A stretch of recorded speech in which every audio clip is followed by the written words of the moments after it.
We're going to be talking about our top 10 running backs that we like this fantasy football season that we feel have a lot of upside, and some of these guys even are values at their current draft positions. So let's dive right into it. But before we do, if you could hit that thumbs up button, subscribe to the channel. We're trying to reach our goal of 100 subscribers before NFL season kicks off, and we can't do that without your help. Let's get into it.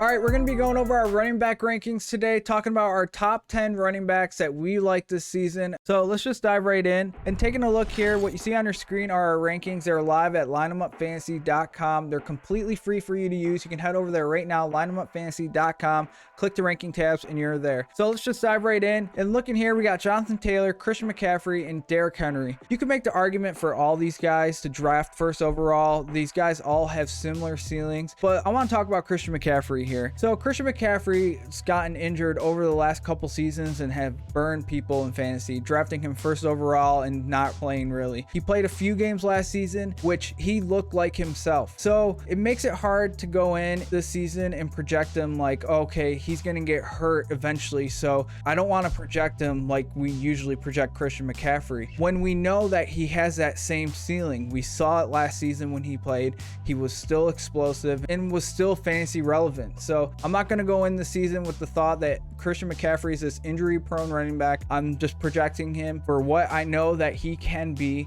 and let's just hope that he does not get injured this season. And looking here, we got Derrick Henry 3. Derrick Henry was having a great season last year before getting hurt. He was on pace for over 2,000 yards. He finished as the RB17 with only playing 8 weeks last season. This guy is a tank. He's great on this team, and I feel like with AJ Brown not being on this team, he may benefit from this. The Titans came out last season saying they wanted him to get more involved in the passing game, which he was. But I think they're going to get him even more involved in this passing game. With AJ Brown not there, I feel like they're going to lean on Derrick Henry more than they already do. So I don't mind Derrick Henry. If you want to draft this guy first overall, like I said, any of these guys, Jonathan Taylor, Christian McCaffrey, Derrick Henry, they all have this similar ceiling. So I definitely would not argue any of these guys being drafted first overall. But let's continue going down this list. And we got Austin Eckler, Delvin Cook, Joe Mixon, and Aaron Jones. I want to talk about Aaron Jones here. Aaron Jones is in a great position because Devontae Adams not being on this team anymore, he took a large portion of the target share on this team. He had 169 targets last season, and so there's a lot of targets that need to go around on this team, and I feel like Aaron Jones can benefit from this. I feel like the Packers are going to get creative and have him lining up as a wide receiver while having AJ Dillon in the backfield.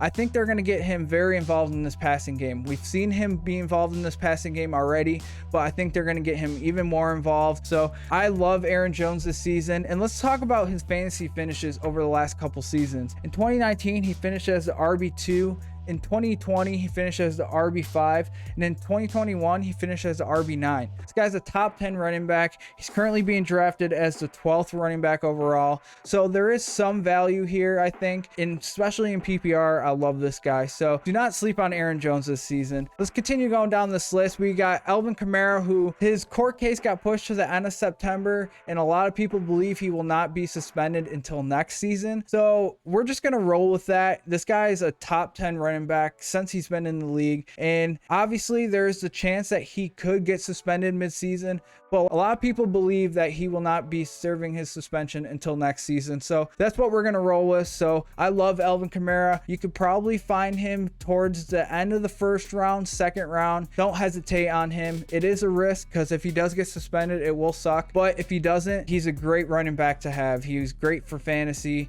so I don't mind Elvin Camaro this season. And then we got Ezekiel Elliott at 9. For some reason, a lot of people do not like him. I don't understand. He's been so consistent for fantasy. Let's talk about his fantasy finishes over the last 6 seasons that he's been in the NFL. In 2016, his rookie season, he finished as the RB2. In 2017, he finished as the RB12, and he only played 10 games that season.